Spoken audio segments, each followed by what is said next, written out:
भैया light of कर लीजिए।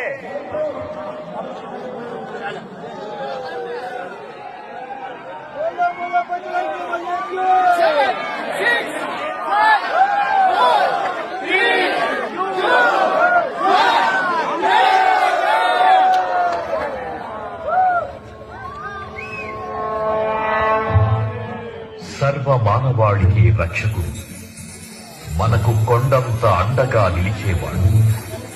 మనసులో తలచిన వెంటనే గుండెల నిండా ధైర్యాన్ని నింపగలిగే మహాయోధుడు, అభయహస్తంతో ఎల్లవేళలా మనల్ని కాపాడే ఆ పవనపుత్రుడిని ఇప్పుడు మనసారా స్తుతించుకుంటూ శ్రీ పంచముఖ ఆంజనేయ స్వామిగా అవతారమెత్తిన కథ దృశ్య రూపంలో తిలకిద్దాం రండి.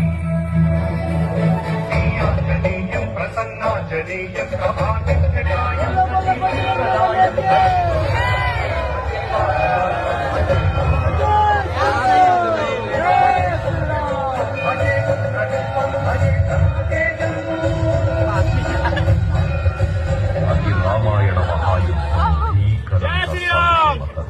శ్రీరామచంద్రుని సారథ్యం వానర సైన్యంతో విజృంభిస్తూ లక్ష్మణ స్వామి తనతో పోరాటం చేస్తున్న రావణుడి కుమారుడు ఇంద్రజిత్ తలని బాణంతో ఒక్క వేటుతో వేరు చూశాడు. ఇంద్రజిత్ మరణ రావణుడు